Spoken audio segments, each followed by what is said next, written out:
Assalamualaikum warahmatullahi wabarakatuh. Waalaikumsalam warahmatullahi wabarakatuh. Apa kabar anak ibu semuanya? Alhamdulillah. Baik, Bu. Alhamdulillah baik. Udah sarapan? Udah, Bu. Ya. Berarti harus semangat ya kita mengikuti pembelajaran pada pagi hari ini. Sekarang Ibu cek nggak hadir atau hadir semuanya? Hadir ya semuanya? Hadir, Bu.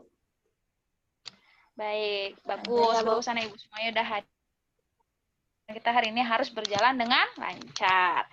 Baik, silakan dipimpin oleh ketua kelas doanya. Dipimpin Azura, ketua kelas. Bismillahirrahmanirrahim. Raditu billahi rabba wa bil islami dina wa bi Muhammadin nabiyya wa rasula. Rabbi zidni ilma warzuqni fahma bi rahmatika ya arhamar rahimin. Walhamdulillahirabbil alamin. Oke, semuanya udah berdoa. Semoga kita dilimpahkan ilmu pengetahuan sama Allah Subhanahu wa Ta'ala. Biar semangat, ayo sama-sama kita tepuk semangat. Masih ingat kan? Tepuk semangat. 1, 2, 3.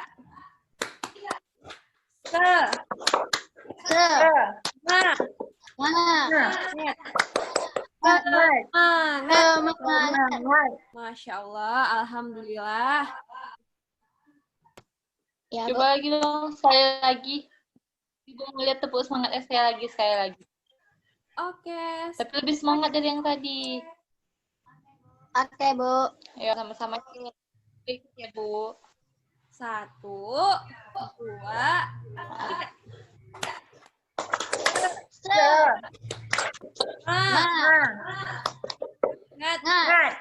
Semangat. Nah, bagus. Semuanya semangat ya. Ada yang tahu kita mau belajar apa? Nah, hari ini kita akan belajar tentang pertumbuhan dan perkembangan makhluk hidup. Nah, Ibu akan menyampaikan tujuan pembelajarannya ya. Yang pertama, tujuan pembelajaran yang pertama yaitu nanti kalian mampu menemukan kata atau istilah khusus tentang ciri-ciri makhluk hidup. Yang kedua, peserta didik mampu menyusun informasi lisan atau tulis atau visual tentang ciri-ciri makhluk hidup. Yang ketiga, peserta didik dapat menjelaskan prosedur berbagai gerakan jalan dengan benar.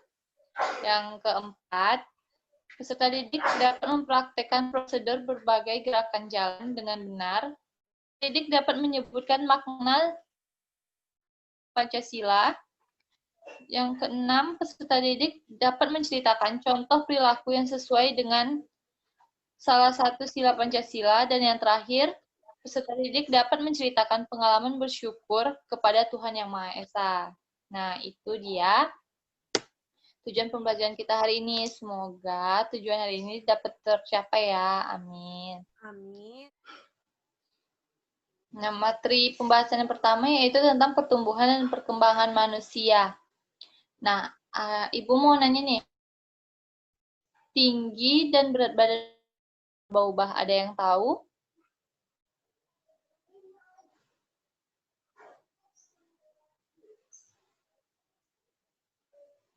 Nah, sebelum kita jawab itu, Ibu mau nanya dulu, apa waktu kita masih bayi, kita langsung bisa berjalan dan bisa membaca? Tidak, Bu. Nah, pastinya tidak kan? Jadi, perubahan tinggi badan, berat badan, kemampuan berjalan, dan kemampuan membaca itu dipengaruhi oleh pertumbuhan dan perkembangan dalam diri manusia. Nah, ada yang tahu apa itu pertumbuhan?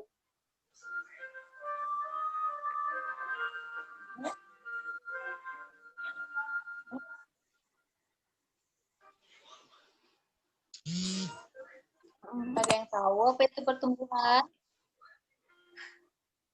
Nah, jadi pertumbuhan adalah bertambahnya ukuran berat badan dan tinggi badan manusia. Next. Pertumbuhan manusia terjadi sejak dalam kandungan sampai ia dewasa. Pertumbuhan manusia akan berhenti saat ia dewasa. Jadi, sejak masih bayi hingga dewasa itu pertumbuhannya masih berjalan. Namun saat usianya sudah matang, pertumbuhan akan berhenti. Namun emosional dan lainnya akan terus berkembang. Pertumbuhan manusia dipengaruhi oleh faktor makanan, kebiasaan olahraga, serta gen dari orang tua. Nah, sekarang perkembangan. Perkembangan adalah perubahan kecakapan, kematangan fisik, emosi, dan pikiran menuju kedewasaan. Jadi pertumbuhan itu kan seperti tinggi badan, berat badan, bisa saja berhenti ketika dewasa, namun perkembangan emosi dan pola pikir kita akan terus berkembang karena kita akan semakin dewasa, akan menemui hal-hal baru dan pikiran kita akan terus bertukar. Nah, ini fase pertumbuhan dan perkembangan manusia. Yang pertama itu bayi pada usia 0 hingga 2 tahun, lanjut ke fase kedua yaitu fase kanak-kanak atau balita, berada pada usia 2 hingga 5 tahun. Fase yang ketiga yaitu fase anak-anak, usia 6 hingga 10 tahun. Nah, saat ini kalian bisa termasuk pada usia fase anak-anak ya, atau ada juga yang remaja. Nah, fase yang keempat yaitu remaja. Namun pria, perempuan, dan laki-laki pada fase remaja ini memiliki tingkat umur yang berbeda. Kalau untuk perempuan berada pada umur 11 hingga 18 tahun, sedangkan laki-laki berada pada umur 11 hingga 20 tahun. Nah, fase yang kelima yaitu fase dewasa, atau pada fase matang pada usia 20 hingga 40 tahun. Oke, selanjutnya kita akan membahas tentang lambang-lambang Pancasila. Tolong diperhatikan baik-baik ya. Oke, Pancasila itu memiliki 5 sila. Yang pertama, sila pertama siapa yang tahu? Kanan yang Maha Esa, Bu. Iya, simbol dari ketuhanan yang Maha Esa itu adalah bintang. Nah, inilah perkiraan agama-agama yang ada di Indonesia. Karena setiap warga negara Indonesia bebas memeluk agama yang dia percayai dan bebas melakukan ibadah. Di sini ada agama Islam, Katolik, Kristen, Hindu, Buddha, dan Konghucu. Kenapa simbol bintang? Karena bintang ini dianggap menerangi. Kalian pernah nggak lihat sinar bintang di malam hari? Pernah, Bu. Terang kan? Terang. Nah, makanya simbol bintang ini melambangkan ketuhanan yang Maha Esa. Lanjut ke sila yang kedua. Siapa yang tahu sila yang kedua? Kemanusiaan yang adil dan beradab. Iya, kemanusiaan yang adil dan beradab. Kemanusiaan yang adil dan beradab ini menyadarkan kita kalau setiap rakyat Indonesia itu memiliki hak dan kewajiban yang sama, serta membela kebenaran dan keadilan. Lanjut ke sila yang ketiga. Sila yang ketiga apa? Persatuan Indonesia. Iya, Persatuan Indonesia. Indonesia itu bersatu dari berbagai suku, agama, ras, dari Sabang sampai Merauke. Nah, simbolnya itu adalah pohon beringin. Pada bagian kanan atas, itu terdapat gambar pohon beringin yang melambangkan sila ketiga. Ini dia simbol dari sila ketiga. Lambang pohon beringin ini digunakan karena pohon yang besar banyak digunakan orang sebagai tempat berteduh di bawahnya. Sebagai negara kesatuan Republik Indonesia, rakyat Indonesia berteduh di bawah naungan negara Indonesia. Lanjut ke sila yang keempat, yaitu kepala banteng. Sila keempat itu apa? Kerakyatan yang dipimpin Rakyat oleh kebijaksanaan dalam permusyawaratan perwakilan. dalam iya, perwakilan. benar. Kepala banteng ini melambangkan kalau sila keempat ini menjunjung kebebasan dalam bersuara. Jadi bisa kita lihat contohnya di kesehari-harian. Kita bebas untuk melakukan diskusi, memberikan saran, bermusyawarah kepada semua orang. Lanjut ke sila yang kelima. Sila yang kelima itu adalah keadilan sosial bagi Bagi seluruh seluruh rakyat Indonesia. simbolnya itu adalah padi dan kapas. Dan kapas.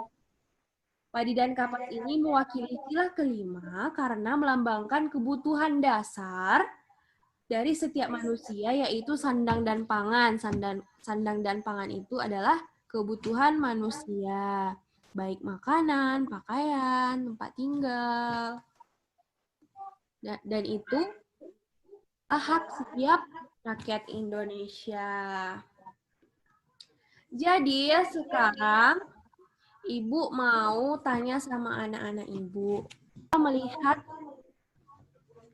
teman kita yang beragama Kristen sedang berdoa dan kita tidak mengganggu, berarti itu melambangkan nilai Pancasila yang keberapa? Yang pertama, Bu. Iya, karena apa? Karena setiap rakyat Indonesia itu bebas memilih agama apa yang dia percayai. Nah, sekarang ada yang mau ditanyakan? Enggak ada, Bu. Oke, lanjut lagi Ibu yang nanya. Kalau tadi ada tuh kan ciri-ciri dari pertumbuhan manusia. Ada yang pertumbuhannya memiliki berat badan, tinggi badan, dan setiap orang itu berbeda-beda. Nah, kalau kita menghargai perbedaan itu dan tidak mempermasalahkannya, itu kira-kira nilai Pancasila sila keberapa? Kita tidak mendiskriminasi orang yang tinggi, orang yang pendek, orang yang kurus, gemuk. Siapa yang tahu? Ketiga, Bu. Kenapa ketiga? Kesatuan Indonesia. Rasanya kurang tepat, tapi yang kedua itu adalah kemanusiaan yang adil dan beradab. Jadi setiap orang bebas dan memiliki hak dan kewajiban di mana aja, tapi bukan hanya ingat haknya aja, tapi ingat hak dan kewajibannya. Rasanya anak-anak Ibu udah paham? Udah, Bu. Oh, Udah, Bu. Alhamdulillah. Baik, kita lanjut ke pembelajaran. Dilihat dengan seksama ya, Nak ya. Gerak lokomotor. Oke, namun sebelum ke gerakan kombinasi gerak lokomotor, kita harus mengetahui dulu apa itu kombinasi gerak lokomotor. Kombinasi adalah gabungan, sementara lokomotor adalah gerakan yang berpindah cepat. Bu, kok macet-macet ya? Adalah gabungan gerak yang Mungkin jaringannya. Di sini saya akan membahas tentang motor, contohnya berjalan, berlari, serta melompat. Ya. Untuk yang pertama saya akan mencontohkan tentang berjalan. Ya, kombinasinya seperti ini. Saya langsung contohkan di sini. Ya. Ini adalah kombinasi gerak berjalan.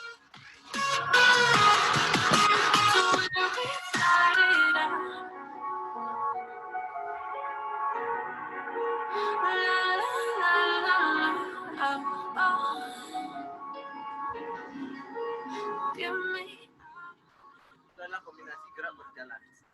Sekarang saya akan contohkan adalah kombinasi gerak berlari. Ya. Stop wasting time. Yeah, I wanna run off and fly. And I tell myself it's fine to be alone. Contoh kombinasi gerak berlari. Sekarang saya akan berikan kombinasi melompat. I hate all this overthinking. The more I swim, the more I'm sinking. Take me to a world of silver. No more heartbreaks, tears, painkillers. Take me somewhere unfamiliar. Oke, jadi kombinasi gerak melompat. Ya, kalian bisa praktekkan di rumah dengan alat yang ada di rumah seperti tas, batu maupun benda-benda yang lainnya yang tidak membahayakan dan bisa digunakan gitu. Ya, mungkin cukup sekian pembahasan hari ini. Semoga bermanfaat. Saya ucapkan terima kasih. Assalamualaikum warahmatullahi wabarakatuh. Baik, anak ibu semuanya udah perhatikan video yang ibu tayangkan ya.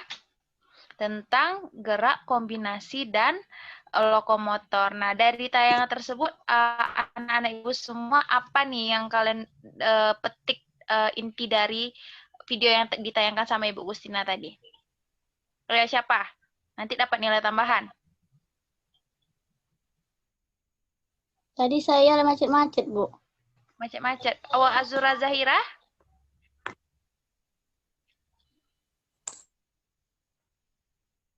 Macet juga, Bu. Macet juga. Ya udah berarti jaringan ya, Nak ya.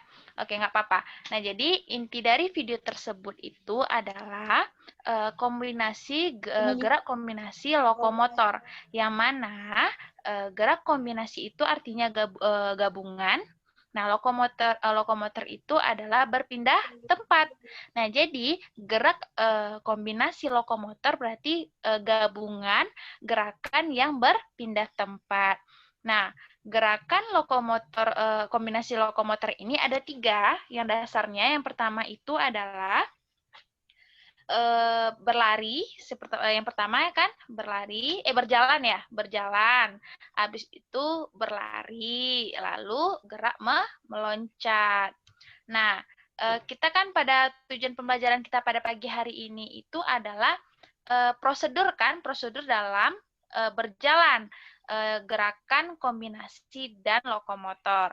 Nah, gerak berjalan itu merupakan salah satu gerakan yang baik untuk kita lakukan pemanasan, khususnya otot-otot kaki sebagai tumpuan badan kita sendiri. Nah, langkah kaki diayun dengan teratur dapat mempermudah pada gerak berikutnya, yaitu berlari. Nah, dalam kombinasi gerak ini sebaiknya ada jarak antara gerak kita berjalan. Nah, dalam kondisi gerak ini sebaiknya ada jarak antara berjalan, berlari, dan meloncat itu misalnya sepanjang 6 meter. Kemudian 6 meter berikutnya berlari dan akhirnya melakukan loncatan. Jadi antara berjalan, berlari, loncat itu ada ada renggangnya 6 meter. Paham mana Ibu? Paham? Paham. Yang kedua, oke, paham. Ibu mau bertanya atau kalian bertanya sama Ibu? Ayo. Ibu tanya ya. Siapa ya kira-kira? Coba Natasha. Dari penjelasan Ibu tadi, gerak kombinasi lokomotor itu ada berapa tadi? Ada 3, Bu. Ada 3. Coba sebutkan. Apa tadi pertama, Nak? Berjalan. Berjalan. Pintar. Berlari. Ya, pintar. Meloncat. Pintar. Tepuk tangannya. Oke, pintar anak Ibu. Berarti dengar nih sama Natasha. Bisa nih dikasih nilai tambahan. Nah, sekarang siapa nih yang mau mencoba gerakan berjalan? Ayo, siapa? Ada yang mau? Ada yang mau nggak kira-kira? Ayo siapa? Nanti dikasih nilai tambahan. Berjalan seperti biasa aja, yang seperti yang dicontohkan tadi, nak. Ayo, Natasha, pinter. Iya. Kayak mana tadi? Pertama, tegak berdiri. Coba, tegak berdiri. Matanya condong. Coba, Natasha agak mundur lagi, nak. Coba mundur lagi. Ya, HP-nya. Oh, pinter. Ya, tegak. Habis itu, matanya ke depan. Tangannya dikepal. Ditaruh ke samping. Terus berjalan. Coba, berjalan. Iya. Setelah mendekati garis lari, lari. Ayo, sedikit dipercepat larinya. Iya, pintar. Oh, Natasha nih pintar nih. Dikasih nilai tambahan nanti nih. Oh, pintar. Nah, sekarang kita akan refleksi nih pembelajaran kita kepada Ibu Fatma dulu nih. Ayo, Bu Fatma. Materinya, sekarang Ibu mau nanya lagi nih. Tentang pertumbuhan dan perkembangan tadi. Ada berapa fase sih pada pertumbuhan manusia itu? Pertumbuhan dan perkembangan manusia?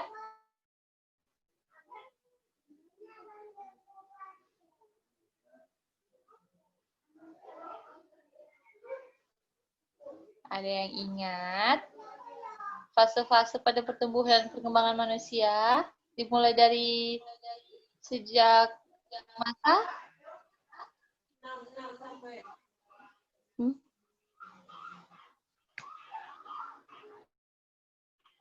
Ibu kasih tahu deh yang pertama sejak masa bayi, kemudian Baru anak-anak, Remaja. remaja, ya. Remaja, dewasa, dewasa, dan lansia. lansia atau manual. Ya, betul. Ya, kira-kira kalau yang menggambarkan tentang persamaan setiap rakyat Indonesia itu sila keberapa? Kedua, Bu. Iya, benar. Karena sila kedua itu adalah persamaan setiap rakyat Indonesia. Oke, tepuk tangan lagi untuk Natasha.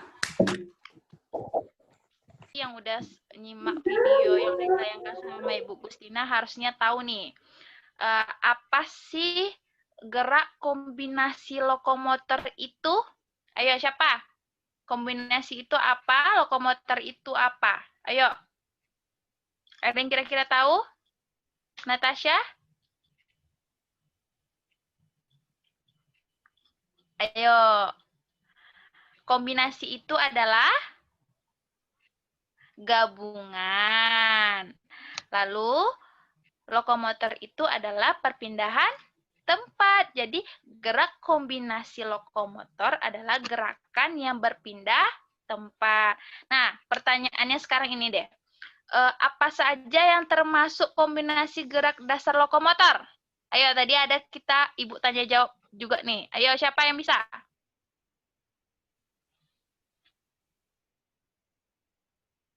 Apa nih? Ada berapa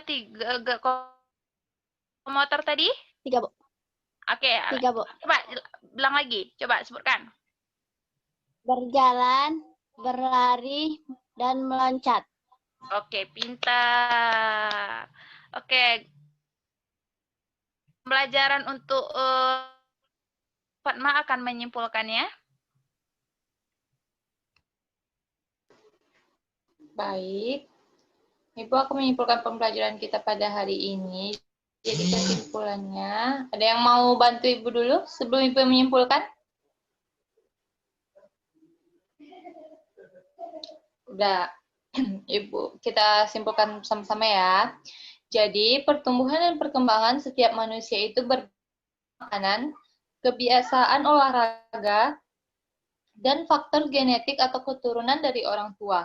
Walaupun berbeda-beda, kita harus tetap saling menghargai karena semua itu merupakan anugerah dari Allah yang wajib kita syukuri. Jadi, setiap perbedaan itu harus saling dihargai. Kita tidak boleh mengecualikan, tidak boleh membanding-bandingkan ya. Semuanya harus berhubungan baik. Lalu, yang kedua itu adalah nilai-nilai di setiap lambang Pancasila. Jadi setiap sila Pancasila itu memiliki nilai yang mengatur kehidupan rakyat Indonesia. Jadi pedoman rakyat Indonesia itu adalah Pancasila. Bisa dipahamin kan?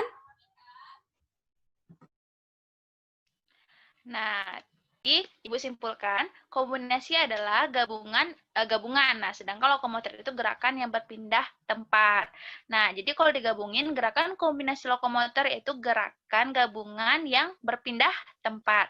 Ada 3, yang pertama tadi ada berjalan, yang kedua ada berlari, yang ketiga ada melompat. Nah, setiap jarak antara berjalan, berlari, dan melompat itu tadi ada 6 meter. Jadi ada jaraknya antara 6 meter di antara ketiga tersebut. Nah, itu dia gerakan dasar dari kombinasi lokomotor. Untuk mengakhiri pelajaran ini, Ibu mau memberikan tugas kepada kalian.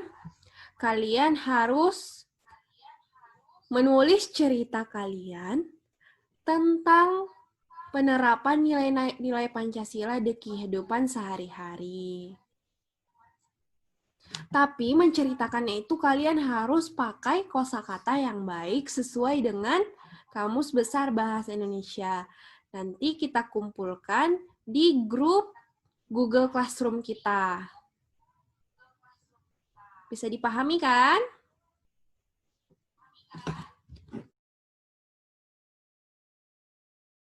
Oke, terima kasih. Ini mari kita tutup dengan membaca doa kafaratul majelis. Sama-sama ya. Subhanakallahumma wa bihamdika asyhadu alla ilaha illa Anta astaghfiruka wa atubu ilaik. Alhamdulillahirabbil Alhamdulillah. Nah, sekian pembelajaran kita pada hari ini ya. Bu. Wabillahi taufiq wal hidayah. Assalamualaikum warahmatullahi wabarakatuh. Waalaikumsalam. Waalaikumsalam warahmatullahi wabarakatuh.